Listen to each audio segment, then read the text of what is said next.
This video is brought to you by BoardGamePrices.com. Find the best prices for board games at BoardGamePrices.com.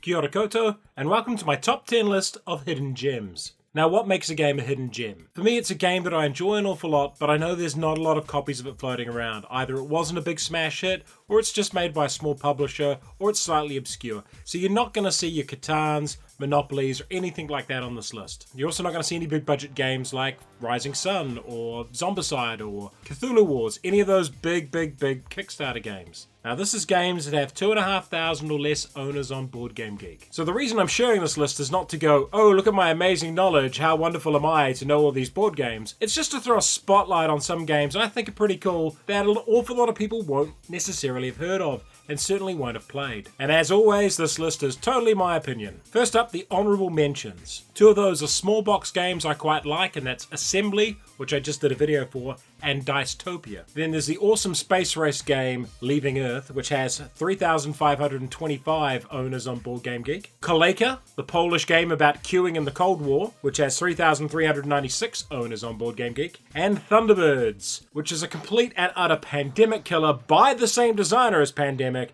but only has 2,924 owners on Board Game Geek. And for the top 10, I'm going to count them down based on their ownership scores on BGG. The reason for that? It's more fun the weirder they get. Alright, so onto the list. With 2,460 owners comes one of my favourite 4X games, and a game I've got a lot of fun things to say about, and that's Conquest of Paradise. Now, Conquest of Paradise is a GMT game, and GMT are known mostly for doing war games and strategy games, and it does have some of that to it. But at its core, it is a 4X exploration game set in the Pacific during the Great Polynesian Migration, one of the great achievements in human history that gets not a lot of coverage in board gaming. And as you'll all know, I'm based in Aotearoa, New Zealand, so having Aotearoa, New Zealand as part of the game really matters to me. But fundamentally, it's just a solid 4X game where you go out, you explore islands, you conquer them, you develop technologies, all of those classic things you expect from a 4X. It's just the Pacific and the Pacific people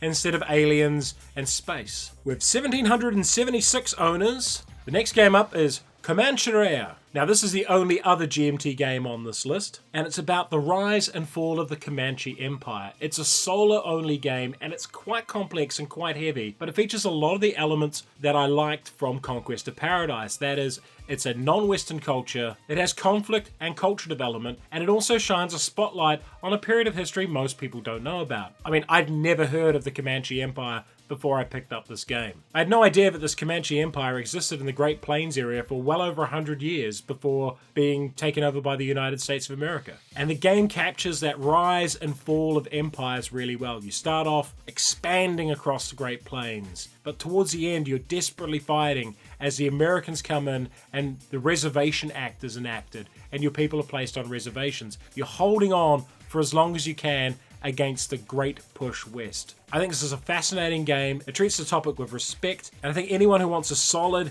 heavy solo experience and to learn a little bit of history should probably have a look at this game. With 1,237 owners on Board Game Geek, Defenders of the Last Stand. Now, a lot more people have Defenders of the Realm, which is quite a popular game and has done quite well. Its lesser known cousin, Defenders of the Last Stand, is super fun. It's a strange combination of Arkham Horror's character-driven exploration and combat, combined with Pandemic in the form of all of these raiders constantly trying to attack Last Stand. This game is an absolute hoot. There's so much in the box, so much to explore and play. The only problem with it is that the publisher dropped the ball on this, so it never really made it to retail and it never really got the push the game deserved. This is one that if you can get it secondhand and you like games like Arkham Horror or you like games like Pandemic, pick it up, give it a go. It's a great big box game. With 1,096 owners, we come to Pay Dirt. Now, secret shame of mine, I absolutely love the Gold Rush TV show. I know it's contrived, I know they amplify all the drama, but there's something about all the engineering problems they have to solve that I find highly compelling and captivating. And I've been watching that for a hell of a long time now. And as a result, I was looking for a game that captured the feeling of gold mining in Alaska, in the Yukon. Pay Dirt does that really quite well. It captures the feel of gold mining. It's an optimization game mixed with a auction game. So stuff becomes available for sale each turn, and you're trying to buy the things that will optimize your gold production engine. So it's a pretty straightforward game, but it's definitely one that captures its feel, and mechanically it's fine. It's a good, solid Euro game with that auction element built in. If you are a fan of gold mining shows or the concept of gold mining in general, Pay Dirt's a pretty solid game to pick up. Not sure if it's in print anymore, I'm not sure how you can get it. I found it in the store for not a lot of money. And I guess that's one of those things with lists like this, is some games, they just come in, they don't make enough noise, and then they disappear forever. So hopefully if you find the idea of this game compelling, it's available out there. Someone might have a second-hand copy you can pick up. With 921 owners on Board Game Geek, we have a game I recently reviewed, Obsession. As I mentioned in my review, Obsession is a game about running a Victorian household, and it's got that theme nailed down tight, and all the little servant meeples are fantastic, and the activities are great, and the cards all build the solid theme around this Victorian household. But underneath that, it's such a tight game. Your action selection is so focused, and so many hard decisions crammed into a comparatively short time frame. Like, you get 12 actions in this game. That's basically it, 12 core actions, and you absolutely have to make the most of them. I'd say there's few games I've played that are actually tighter designed than Obsession, and that's a really good compliment from me. This one is available from the publisher now, and hopefully it gets to retail because it's a really solid game.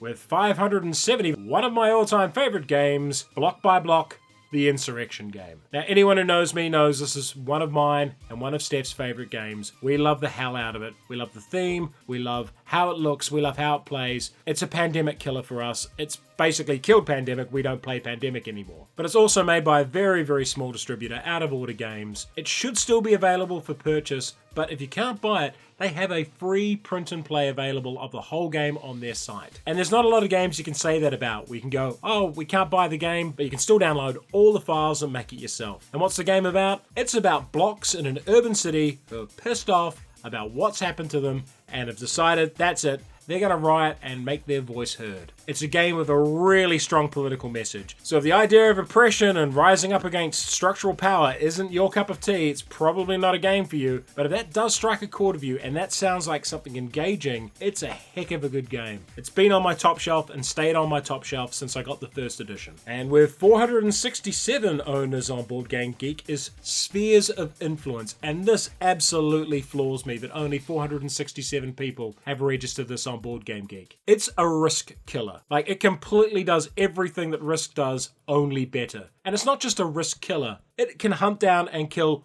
all of Risk's family, all of Risk's children, its uncles and aunties. It'll track them down and it'll take them out as well. It is that much better than Risk. The only two Risks that will survive are Risk Godswarm, because that's already been killed by Lords of Hellas, and Risk Legacy, because that'll find safety in the Legacy family and escape being murdered. But Spheres of Influence is just better Risk in every way, shape, or form, and that might sound like hyperbole. It's not.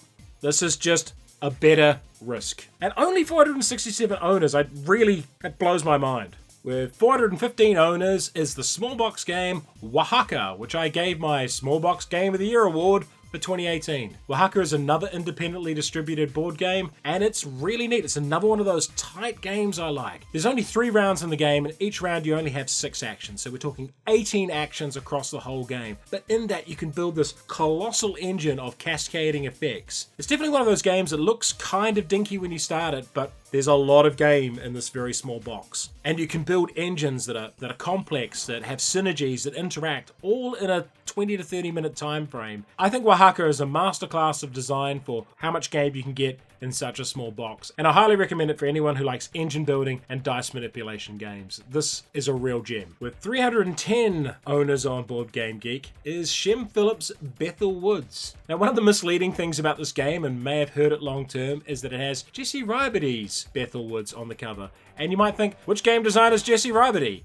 Turns out he's the guy that created the world that Bethel Woods is set in. But Shem Phillips of Raiders of the North Sea and Architects of the West Kingdom fame is the actual designer behind this. And this is a really simply designed game that I love as a solo experience. The core mechanic in the game is that you've got these workers in different spaces, you pick them all up and decide to go clockwise or counterclockwise, and you place one worker in each space as you go around, and they take actions. And as the game progresses, your requirements for what you need to do get harder, and the amount of workers you have available get fewer, leading to this tension as you push through the game trying to solve the puzzle. Fundamentally, it's a puzzle game. It's not a huge narrative story game, but it's a really tight, really neat puzzle, and just one of those games that, despite being designed by quite a famous designer, bugger all people have heard of it or played it. I mainly recommend this one for people who like puzzle games or short co-op experiences. It's not the most amazing game. It's not like, wow, this is the best game I've ever played, but it's really solid and completely and utterly overlooked. And finally, number one with 152 owners on Board Game Geek is Healing Blade: Defenders of Soma. Yeah, I'd never heard of it as well until I saw it on sale and I picked it up. So this game looks like it's a traditional 1 versus 1 card game, where one player is the attacker with a deck of cards and the other player is the defender with a deck of cards. But the twist is that the defenders are types of antibiotics and the attackers are types of bacteria. And in order to defend properly, you have to play the right defenders based on the bacteria attacking you, as prescribed in current medical literature. Like, that alone blew my mind, that this was a game that was not only a fun, solid wee back and forth card game, but it actually taught you about antibiotics and their proper use. And I brought along my friend who's a doctor to play this game with me, and I learned more about antibiotics in those 30 minutes than I ever have in my entire life. And it was hilarious watching him play, because he'd pick up a card and he'd go, oh yeah, I know exactly what this one does. This is like my go-to antibiotic. This is going to be really handy. And lo and behold, it was really handy for him. The game also has bits where you play certain types of antibiotics too often, the bad guys build up immunity to it. And that's just a really neat idea for a game, and it's a game I've enjoyed playing the 2 or 3 times I've managed to play it. And it's just a little different. It's probably going to be really hard to track down. I don't think they made many copies, but I picked mine up for next to nothing, and yeah, absolutely no regrets. And I guess that's one of the sad things about all these games getting made these days, is you'll have cool ideas like Healing Blade that a couple of hundred people end up buying. And that's it. You know, someone's put a lot of time and effort into designing a game based on how antibiotics work, and yet, you know, there isn't really an audience for that. And it makes me wonder how many other cool games I've missed, how many really neat games that are out there that have only got 100, 50, 25 owners that just kind of flopped and didn't get picked up by the wider community. So I guess in the comments, what I want to see is, what's the most obscure sort of game that you absolutely adore, that just doesn't get enough love, that doesn't get the attention, that isn't crowed about like Terraforming Mars, or Blood on the Clock Tower, or Quacksequedlinburg, or any of those big attention-seeking games of the last few years? Is there a Gloomhaven killer out there that I don't know about? Is this something that's Terraforming Mars only cooler? If you know what I like in games, and you've got a game on your shelf that I probably haven't heard of that you think, yeah man, that sounds like he'd absolutely love this game, just put it in the comments below and I'll take a look at it. Alright everyone, thank you for listening to me rant about the 10 weirdest games on my shelf. My top 10 hidden gems, if you would. These longer form videos are made possible by my backers on Patreon. If you'd like to pop along to Patreon and have a look, check out the link at the end of the video. And if you enjoyed this video, like it, subscribe to the channel, and check out our Patreon.